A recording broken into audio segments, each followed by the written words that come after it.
Hey, what's up, y'all? It's Coach Rock here from Revenge Basketball, and in today's video, I'm going to be showing you how to finish better through contact, how to finish better at the rim with contact, but how you can practice it by yourself. Because don't get me wrong, I would love to be able to be in the gym and have one trainer, push me around, the other have the pad hitting me, the other with a broom, like trying to swipe the ball.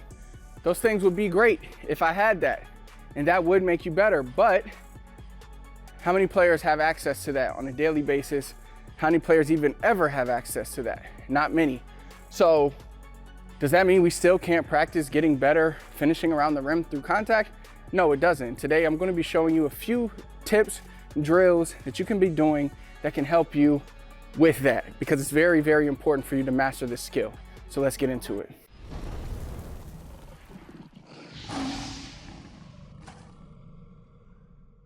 So my first tip for you is going to be engage early and take off early. All right, so what does that mean? Engage early means engaging with your body. You create the contact. Don't wait for the defender to come to you. You engage the contact. If you watch some of the best finishers in the NBA, Kyrie, Ja Morant, they seek that contact. James Harden, like these guys seek the contact, all right? They're trying to engage the contact, and it's not even because they're trying to get the foul. Okay, maybe James Harden's trying to get the foul, but no, in reality, they're seeking the contact not just because, of course, if they get to the foul line, they'll love that, but really it's because it gives them leverage, it throws off the defense, and it allows them to finish at the rim through that contact. You want to engage early and take off early. What do I mean by taking off early? I mean taking off a little farther than you normally would. It's much easier for somebody to block your shot if you're down here and you don't have that much room to maneuver. If you take off a little farther, and of course you have to be a little athletic to do this, but not as athletic as you might think. But if you take off a little bit farther out than normal, it gives you the ability to see the defense and use other finishes, use the rim to protect you, which helps you through contact. Because if somebody's hitting you and you have more space, you can kind of maneuver what you're doing. Now, the reason I have this ball here is to practice engaging that contact, because essentially if you're engaging contact, you're probably going to be using your off arm to shield yourself. So you might not always be able to hold the ball. And even if you do hold the ball, it's still going to be tough. You're not just going to hold it all nice and easy. You're going to have people hanging on your arm and stuff. So regardless if you're finishing one hand or you're touching the ball and then finishing, this ball here is going to serve as that accountability, and it's going to force you to engage even when you're by yourself, all right? So focus on both of those things. All you need is another ball. You're not doing anything special with this ball. All you're doing is basically holding it while you're attacking. And I want you to practice two things, all right? Well, three things. I want you to practice taking off from farther out. Just simple layups, just get the feel for it, nothing fancy. Get the feel for what it feels like taking off farther out. And then I want you to practice, while you're doing that, I want you to practice what it feels like grabbing the ball like this, even with this ball here, because that's going to simulate people holding on to you or minimizing this arm, minimizing your control. So practice that. And then I want you to practice just holding defenders off and going up with one hand. And then we'll extend on this. So first thing, we're just jumping further out and getting the feel for that.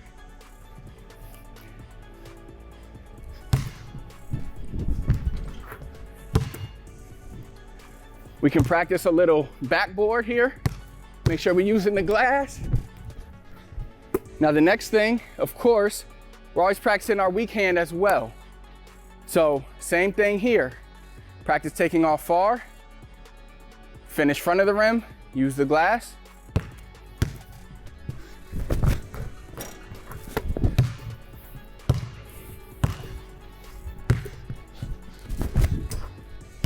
Now we're going glass. Now practice trying to touch the ball this time. So we're here, still touching, finishing. Same thing here, touching, finishing. All right, now the next thing I want you to get used to is practicing cuffing the ball. So when I say cuff it, kind of like a running back, you're cuffing the ball, and you could bring this hand over here to protect. You don't always have to, you can just hold it here, shield off the defense. So really just practice what it feels like to cuff the ball. So here,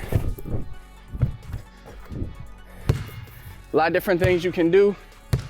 You can cuff, you can switch hands. So come here, cuff. Now the last tip to help you finish better is use the pro hop. All right, this is gonna help you keep control. I like taking off a one a lot because it's quicker, and that's the main reason. Like, it's very quick, easy.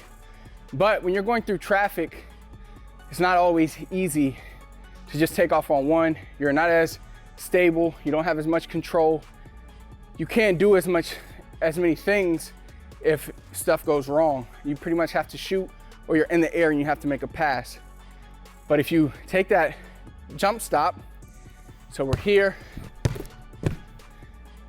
notice if I don't have the shot, I can pump fake, I can pass, pump fake, shot. Like, there's a lot of things I can do.